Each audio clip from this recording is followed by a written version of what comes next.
Well, hello there. And these aren't the droids you're looking for. And it's over, Anakin. I have the high ground. There, we got all of that out of the way now. Now let's just focus on this damn review. Hello and welcome to Enchantment of Eternity's review for Obi-Wan Kenobi. Star Wars Obi-Wan Kenobi, Season 1, or I guess we're calling that. We don't know if there's going to be a Season 2 at this stage, but I'll just call that for clarity's sake. In this video, I will review the entire season of Obi-Wan Kenobi, so if you have not seen this season, you will not want to watch this video, otherwise some things will be spoiled for you.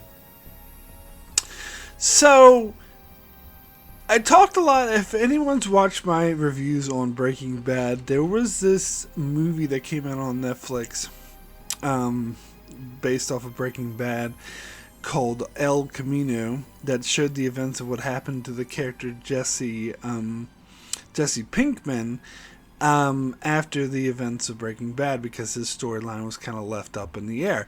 And I love that movie. I think that movie's amazing.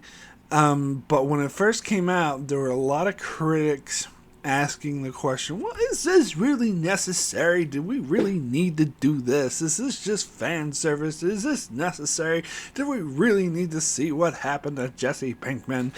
And those people pissed me off because the answer was yes! Yes, it's fucking necessary. Shut your mouth. I felt that was one of the most necessary pieces of fiction I've ever seen. Now, it depends on how you define necessary, because all fiction is fiction. I mean, it's just fictional stories, whether it's necessary or unnecessary. But I think the point they're saying is, does it add anything to the overall story of Breaking Bad, or is it just there to placate the fans and make more money? And the answer is absolutely, it adds a lot. It gives you key information, what happened to a key character in that show.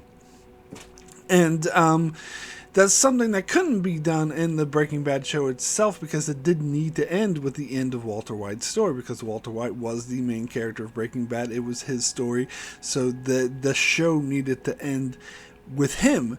But Jesse Pinkman's story was still something that was lingering and left in the air, so having a movie focused on him that clarifies his ending, that was actually a very powerful movie, in fact, adds a lot to the story. So all those idiots saying, I don't think this is necessary, don't understand the story and should just shut their mouths. At least that's what I thought.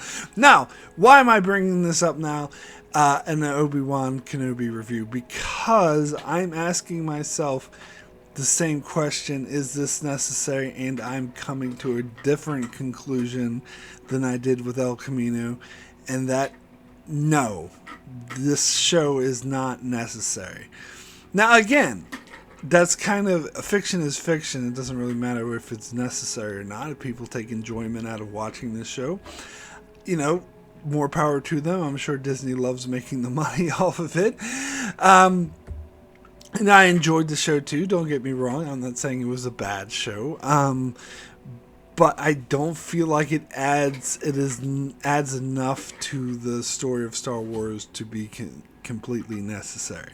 Now, it does smooth out the transition between Revenge of the Sith and A New Hope, which was always very rough, because one was made 20-some years after the other, and so you're always going to have some inconsistencies, because when A New Hope was made, they weren't originally, it was just made as a singular movie that they didn't even know would be a bomb or not, and so they weren't planning on it being part 4 in this saga, so they obviously weren't preparing for some things, so the transition's going to be a bit rough, and the show does smooth out that transition a bit, and I appreciate that, but I don't think that really makes it necessary. I feel if this show never happened, the Star Wars saga stood on its own. This is just like smoothing over a few wrinkles that I didn't really care that much about in the first place.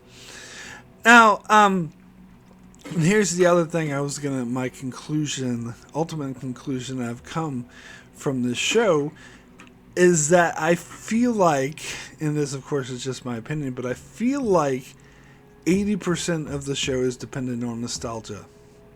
That when I hear people who speak positively of this show and talk about how much they loved the show or how much they liked it and enjoyed it, the phrases I constantly hear is, it was great to see these characters again, it was great to see these actors again, and it's great to see these character interactions, or the badass character moment we got with Obi-Wan, or the badass character moment we got with Darth Vader.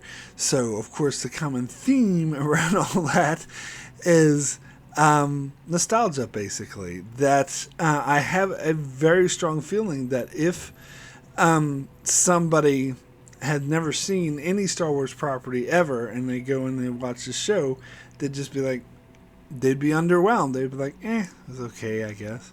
Because they wouldn't have that attachment to the characters and the property, which is what I think this entire show is banking off of. And again, not a bad thing. I mean, I'm sure I do that with some Star Trek properties myself. And I also enjoy Star Wars, so I did enjoy the show myself. I actually agree. It was great seeing Ian McGregor as Obi-Wan again. It was great seeing him, Darth Vader, and him fight, having an actual good fight, not that bullshit they had in A New Hope where they're just like poking with sticks. And I did appreciate that, and I did appreciate seeing them. One of the things I loved about the show was them actually drawing connection to Anakin Skywalker to Darth Vader, which is something that hadn't previously been done, because in the prequels, it was before he didn't really become Darth Vader until the very end of the prequels, and in the original trilogy, they hadn't imagined the character of Anakin, at least not how he appeared in the prequels. So it's great to see something made that understands both those different characters and kind of brings them together. But again, that's kind of a build. It requires an existing knowledge and appreciation of this franchise, is what I'm saying. And again, that doesn't make this bad, and there's nothing wrong with that. There's nothing wrong with adding flavor to a franchise, but in my humble opinion, it only takes a show so far. Like, I feel like a show like this needs its own standalone story to really justify its existence, so that someone who had never seen any of this franchise would like it, would love it, would be like, oh, I have no context of these characters, I don't know who they are, but it doesn't matter because I still love it. And I don't feel like that really is going to happen with this show. I feel like it is so dependent on this prior knowledge, which again, it's not a bad thing, but I feel like it can only take the show so far. It can only go so far. Like, I wanted a bit more out of it than that. So, so it's cool for it to exist. People can enjoy it. I'm glad it exists. I enjoyed watching it, but I wouldn't describe it as something that's completely necessary. Unlike the fucking El Camino, which was absolutely necessary. God, that pisses me off when people say it wasn't. Anyway, so my overall thoughts of the story itself is, I feel like the first 2 episodes were really good. Like, they were really strong. They really sucked me in immediately. I think it was interesting seeing Obi-Wan, like, his spirit's kind of destroyed after, as it takes place 10 years after the events of Order 66. And to see him at this stage is different. He's a different character than he was in the prequels, and also a different character than he was in the original trilogy, because in the original trilogy he had A New Hope. But really, he was more hopeful about the future of these young Jedi, and was trying to be this really wise mentor. But it's great to see the step that came in between those 2 steps, where he absolutely lost all hope and was just dragging along and living a menial life, and kind of resigned himself to the fact that there was nothing he could do about any of it. And if we do get a character journey in this show, we get the character journey of him realizing that that there is some hope and there is something he can do about it, and finding hope in this. The origins of the rebellion, basically, this it was originally just a railroad to save people's lives, but he's kind of building it to something more. So it does work in that regard. But I love seeing young Leia and the storyline they had with her kidnapping. I think the actress played this character extremely well. Absolutely love some of the character beats we got between Obi-Wan and Leia, particularly when he was hinting at knowing her mother and stuff like that. I think it was very powerful stuff. But here's the thing. With the storyline of Leia getting kidnapped and Obi-Wan trying to rescue her, I feel like they dragged this on way too long. Like, I feel like as I said, I really liked the first 2 episodes, but I feel like the show after those first 2 episodes felt like they were just purposely stretching it out to see how much story they could get of it. And basically in those last 4 episodes, they were just chucking a lot of nostalgia in there. And I didn't really feel like this show needed to be 6 episodes long for the story they were telling. Like, honestly, when I was watching this, I was expecting Leia to return home to her adoptive family in like the 3rd episode. Because it felt like there wasn't enough story there to keep that story going, and yet they stretched it out till it didn't happen till the end of the series, and it felt that way. It felt like they were just prolonging the story that should have ended by now. And I really felt if they were going to have 6 episodes, that they would introduce a different story of what happens after Leia gets rescued, and something involving Obi-Wan and maybe Anakin and maybe Luke. They did throw in a last minute Luke thing in the final episode, which felt kind of half-assed to me. But yeah, I felt like, and so I was kind of losing patience with this show in the later episodes of Leia should have been home by now. This is like, you're just, we're going to stop at this planet first and get attacked, and then we're going to stop at this other planet and get attacked, and then Obi-Wan's going to make a detour to this planet to, it's just like, enough already. The story should be over by now. Which is really what I kept feeling. Now, even throughout those episodes, as I said, there were some good character moments. There were good character moments with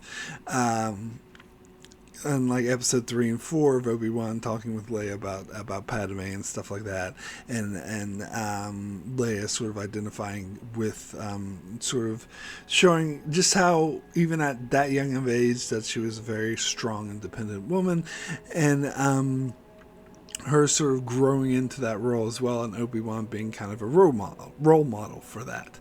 Although there was a point where I think it was episode 5 or 4 where Leia was on, they were trapped on this planet. I think it was episode 5, and they were trying to get out, and the Empire was on their tails, and Leia had to crawl up into this thing to save the day. That felt a bit too Phantom Menace-y with like young Anakin.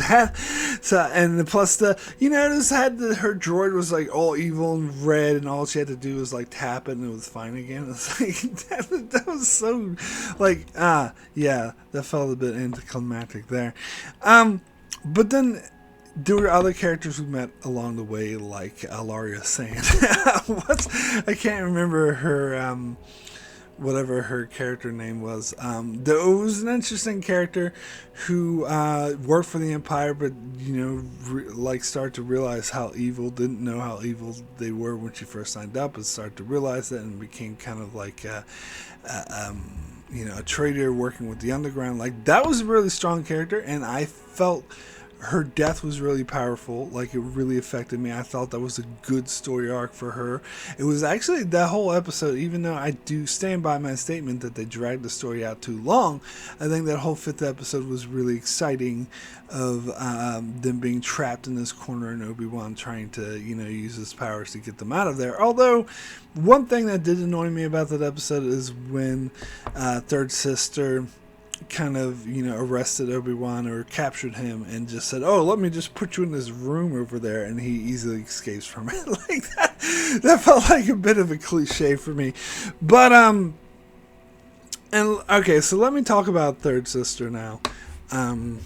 Whatever her name was. So, she, I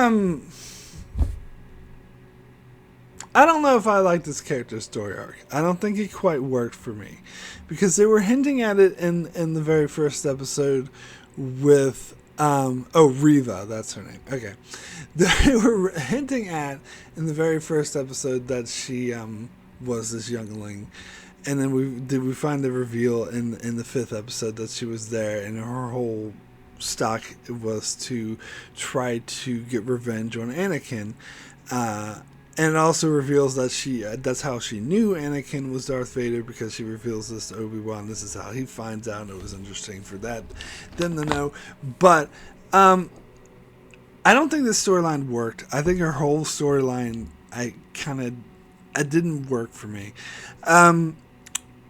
First of all, she tries to kill Anakin or Darth Vader, but fails miserably, and it seems like her plan is awful, and it seems like Obi-Wan manipulated her into doing it, which it makes me not appreciate her, and actually not appreciate Obi-Wan, that he would use her like that. It's because the way he was talking, he was like, hey, let's team up and take him together, but instead he just fucked off, and she tried to lightsaber him in the back, which of course would fail.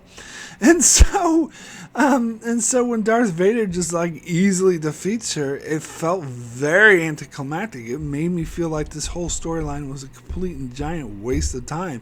It made me feel like she was a total fucking moron. Like, she spent years and years, decades, building up this identity and being this inquisitor and rising to the top, and then to carry out this master plan to get her revenge, and her whole plan ends with her trying to lightsaber in the back, which clearly wouldn't work. What?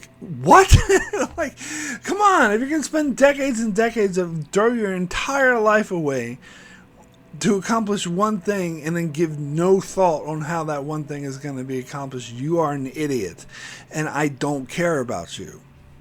So I really hated that, and I remember talking to another Star Wars fan about this, and what did you expect her to kill Darth Vader there? And obviously not. Obviously that would not make any sense, because Darth Vader's alive in the original trilogy, and this takes place before it. But I expected something better than that. And it seems like that whole scene was just there to showcase what a badass Darth Vader was. Ooh, look, he drags his whole ship down with his force abilities. Isn't that cool? And again, this is what I think is relying on nostalgia. It's relying on, ooh, we need this badass moment with him kicking her ass. But I don't think it services the story. I think the story would have been serviced more if... obviously she can't kill him, but obviously if she did accomplish something, if she did maybe made an attempt on his life that was almost successful, or maybe injured him grievously in some way, or got away, or did something meaningful rather than just losing horribly. To me, that just felt like a complete and utter waste of time. And then when they have her in the final episode and she tries to kill Luke, and then eventually realizes that she's becoming just as bad as Anakin, what he did to her, and decides to be good now. I didn't feel like it worked. I didn't feel like it was well earned. I felt like they needed a stronger arc for her, more of a build up to why she would change her mind to that. It just felt too easy. Anyway, so I didn't care for the storyline. I didn't care for this character. I didn't think she worked.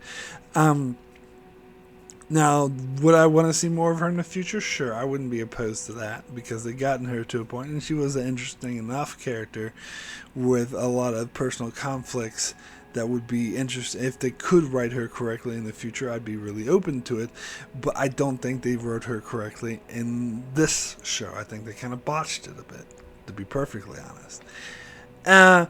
Now, I already mentioned at the top of my video how I did really appreciate them drawing parallels to Darth Vader and Anakin, and making it clear that the Anakin is Darth Vader, and we get the flashbacks of Hayden Christensen, which I loved. Like, everyone's bitching, oh, he looks like a 40-year-old man. Who cares? And then some people were saying, oh, yeah, they used this stupid de-aging technology, but I don't actually think they did. And then some people would complain if they didn't, or if they did, which I think is just ridiculous. I love that. I don't care. I think because I liked it because it worked for the story, not because it is a bit of nostalgia. It's like, ooh, look, there's Anakin again. No, it's more because it draws that connection between Anakin and Darth Vader, which had never existed. And of course, it's, it was cool. I got to put my nostalgia hat on. It was cool getting an actual fight between Obi-Wan and Darth Vader in the final episode. Although I really did expect Darth Vader to, when he was looming over Obi-Wan, when he was in that ditch, to say, "It's over, I have the high ground." But that might have been a bit too silly, so I kind of understand why they didn't do it. It's kind of like, saying a meme in the movie, like, I'm the Juggernaut, bitch, and whatever they did in X-Men 3, but whatever. So, but yeah, it was a great bit of nostalgia to see, but it did come to the conclusion of how, Obi-Wan was riddled with guilt for what he did with Anakin, but he kind of absolves him of that and saying that you didn't kill Anakin, I did. And then Obi-Wan says, something like, okay, Darth, or see you later, Darth, or whatever he says. Refers to him as Darth. And again, it's a nice little link to the original trilogy because he calls him Darth in A New Hope, and it makes sense now because it's him reciting the fact that Anakin's dead. In fact, that's what he explains to Luke in Return of the Jedi after Luke finds out that Darth Vader is his father. He's like, well, he's more machine now than man, and the man you knew as Anakin is dead, so from a certain point of view I was right. And at first, and I think when I just did my review for Return of the Jedi, I kind of got on him for that because that sounds like a total bullshit excuse. Oh yeah, well, from a certain point of view, I was totally right and completely lying to you and saying that Darth Vader killed your father. But this scene does actually make that hold up a little bit more, because that's totally how he sees it, and that's how because that's how Darth Vader himself ascribed it. And of course, having that scene where half his helmet was off so you could see Darth and you could see Hayden Christensen underneath, and they kind of mixed James Earl Jones' voice with Hayden Christensen's voice. I fucking love that. Like, I thought that was cool in drawing these characters together. But so I did appreciate that, although I still stand by my stance that this wasn't entirely necessary. It's cool, and it does help smooth out this transition, but still not what I would call necessary. But I did like seeing it. So my rating for Star Wars Obi-Wan Kenobi, let's just say season 1 for the hell of it, out of 10 is going to be a 7. Very good. I enjoyed this. It was very enjoyable. They had strong acting moments. They had strong character moments. Some things worked, like that, the Alarius, I can't remember her name, but that one character who was who betrayed the Empire to help the Underground. Like, I loved her arc. I loved some of the interactions between Obi-Wan and Leia was perfect, and smoothing over the transition, seeing the confrontation between Obi-Wan and Darth, also great. But other things, as I said, didn't work. Like, they were showing Darth Vader as too much of a badass just to, isn't that cool? And Reva's storyline completely did not work for me. I think they completely botched it. And of course, the story, I do think, was front loaded. I think this whole thing could have been 3 episodes, or they should have came up with a different story rather than stretching out the whole Leia thing. Like, they should have made it home in the third, at the end of the second episode. Like, they just kept, oh, let's go to this planet, now we have to go to that planet, now we have to go to this planet. That did really bother me, and it felt like they were just stretching this out unnecessarily, and they should have came up with a different story. Yes, I do stand by that. I don't feel like this series is totally necessary, and mainly just exists for nostalgia, so Disney can make more money off of people who have a lot of nostalgia for Star Wars, which, again, not necessarily a terrible thing. I mean, I like nostalgia. I like to indulge in it sometimes, but as I said, I think it only takes you so far, and that's why I couldn't give this show any more than a 7. So that is it for my review of Obi-Wan Kenobi. Thanks so much for watching this video. Please check out my channel as I cover many more shows like Star Wars Rebels, which I still haven't finished yet. I'm about to start season 3, and also other shows like Star Trek and all sorts of Star Trek, and Strange New Worlds is just finishing up, and other shows like Westworld and The Expanse and more. So be sure to subscribe so you can keep up with all of that, and thanks a lot for watching.